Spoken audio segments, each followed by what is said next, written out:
many years ago, decades ago, and they're all coming back. We have probably identified maybe $4 trillion worth of companies moving back or going to move back. Many of them have announced it's going to be tremendous jobs, high-paying jobs too. And you probably know the chip business, not because of the CHIPS Act, which was a disaster. You gave billions of dollars to companies that already have many billions of dollars. They said thank you very much. It was no incentive for them to use it. But what is good is the tariffs will make it so that they want to come back. That's why they're coming back. I think they're coming back because of the election that took place on November 5th and because of the fact that they have to come back because the tariffs are forcing them to come back. And remember, there are no tariffs if you build here, and that's a big factor. So we have record numbers. Howard was just telling me the numbers that we're talking about are crazy, beyond anybody's wildest expectation. So they'll be doing a lot of building, all sorts of businesses, including the basics of automobiles. We have, as you know, Honda is coming in with a massive plant to Indiana, but there are many plants that are happening, and literally some are started already. General Motors is already redoing plants that were half abandoned, or they have plants that weren't being fully utilized. They're going to be they and others are going to be making parts and other things in those plants so that it's one-stop shopping finally. It's ridiculous. You had to go to Mexico, you had to go to Canada, a car went all over the place. It was like, I don't know how that would have worked, but that's the way it sort of ended up. We had a deal, and we have a deal, which is fine, but people took advantage of the deal. They cheated.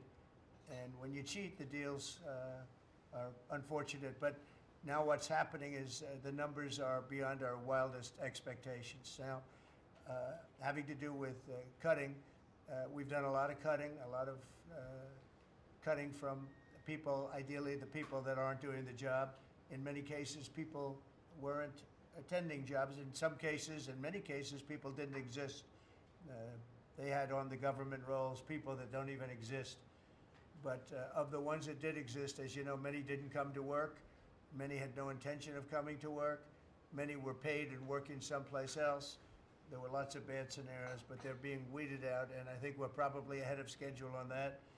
And to me, something that was just terrible is the contracts that we're finding, the fraudulent contracts that we're finding where millions and millions of dollars and even billions of dollars in some cases were given out. And I think we'll start with that.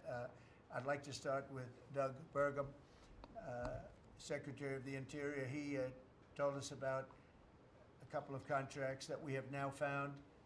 When he got there, they saw this with Chris and everybody, and they couldn't believe it. Doug, could you just relate what you told us a little while ago? No, happy to, Mr. President.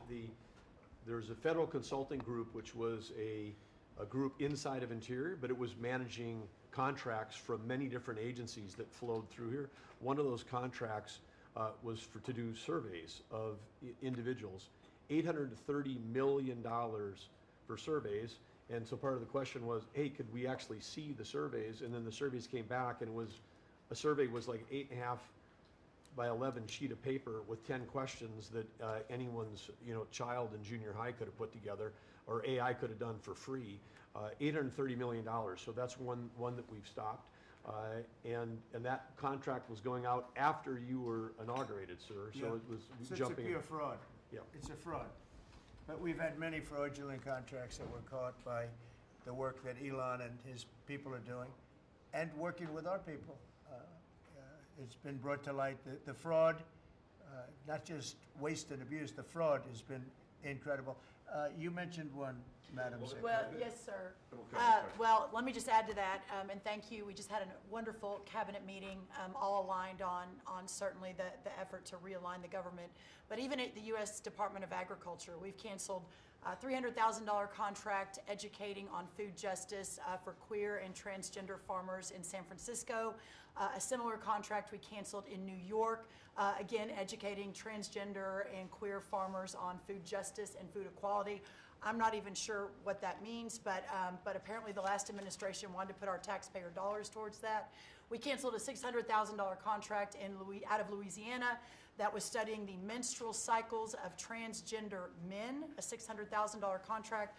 We canceled another contract out of a university in the middle of the country that focused on getting more diversity, equity, and inclusion into our pest management industry. Again, these are nonsensical. It makes zero sense to use taxpayer dollars to fund these. I know these are just a few examples of the hundreds and hundreds that we have found. Well, a clear case of fraud was with the Small Business Administration, where they were handing out loans, $330 million worth of loans to people under the age of 11.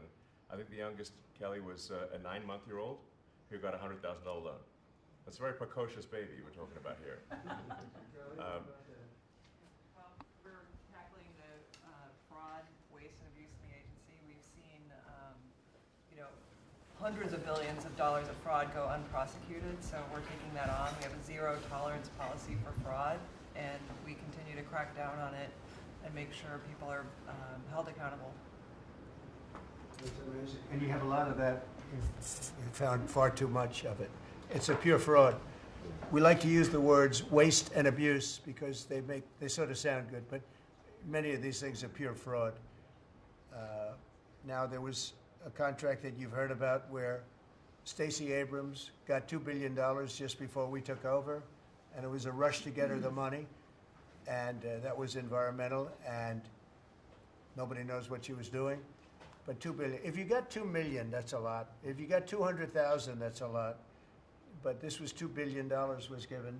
Lee, do you want to talk about that? And the other one that was even worse. EPA has now canceled over $22 billion worth of contracts. $2 billion going to this NGO that Stacey Abrams was tied to. They received only $100 in 2023. And then the Biden administration gave them $2 billion. The director of the Greenhouse Gas Reduction Fund saw his former employer get $5 billion. So $20 billion went to just 8 NGOs, and they're all pass-throughs. And then they were giving it to other entities. Many of them were pass-throughs. And what you have is all these extra middlemen, they're taking their cut.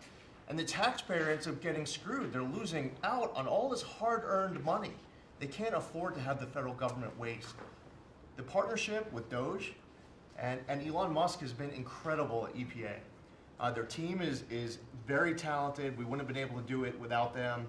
And of course, this mandate from President Trump to make sure that we identify every last penny, whether we're saving $50,000, $5 million, or $22 billion.